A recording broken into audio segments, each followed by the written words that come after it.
On April 4th, 1968, Dr. Martin Luther King Jr. was assassinated in Memphis. Now, 57 years later, the National Civil Rights Museum is located at the former Lorraine Motel where Dr. King was killed.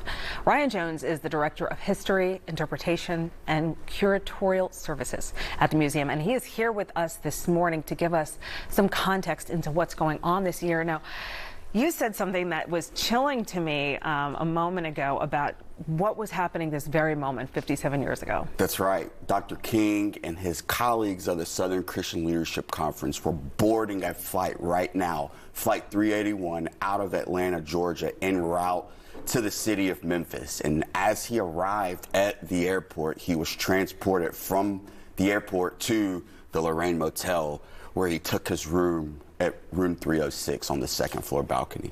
Did I read, was there some controversy about where he was staying?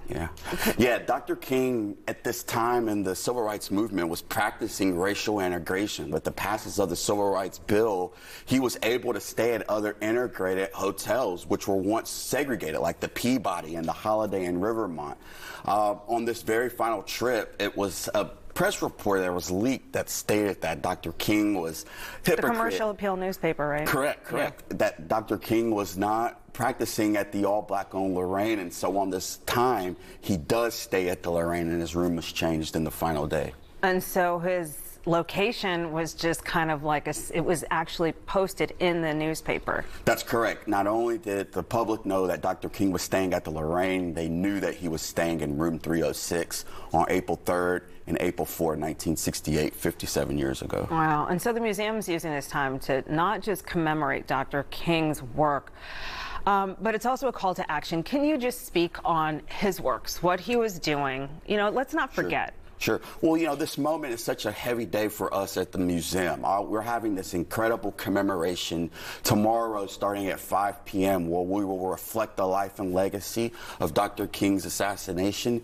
We'll have an iconic speech, keynote address by Dr. Siobhan Arlene Bradley, who is the president and CEO of the National Council for Negro Women. We'll have a dramatization theatrical from Hattie Lou Theater, as well as the Tennessee Mass Choir and Mrs. Deborah Manning Thomas. But our theme this year is How Long, Not Long. 60 years ago, Dr. King delivered this iconic address in Montgomery, Alabama, at the Alabama State Capitol, after he and John Lewis and so many others crossed the Edmund Pettus Bridge to remind us that the arc of the moral universe is usually long and it bends towards justice.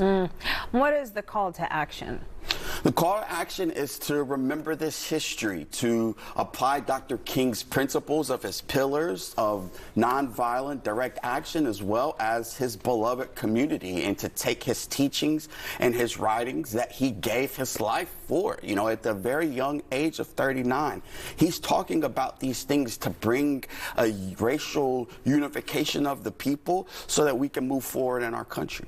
Why do you think, of all the leaders, you know, there's Malcolm X, and Malcolm X's story has been told, but there's a resurgence. Can you just speak to why you think Dr. King is this resounding name and that stood the test of time? Well, Martin Luther King was pushed into this movement at the age of 26 after the arrest of Rosa Parks in December 1955. And he takes this traditional journey of men of clergy becoming faith leaders in the communities for civil rights and human rights. And so he's kind of put forward into the story. He's polished. And Malcolm himself, they too evolved in their philosophies. And so with the timely assassination of Malcolm 60 years ago this past February, when we reflect on what took place, this was the fourth of 5 political assassinations in 5 years. And the one assassination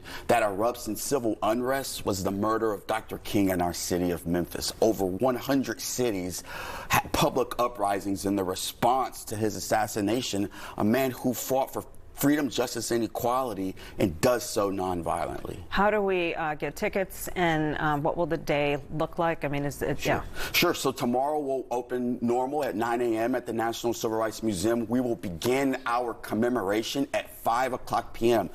First in priority is the safety of all of our visitors and guests. So under this inclement weather that we are in, we will be hosting this indoors inside of Hooks Hot Hall and other museum spaces for overflow. So come down, RSVP, it's free to the public, and come in and commemorate this legacy of Dr. King. What would you like to say to people, you know, when we're seeing a lot of history being erased from the internet, and, you know, I mean, I think there are even some books that are being pulled in the recent years?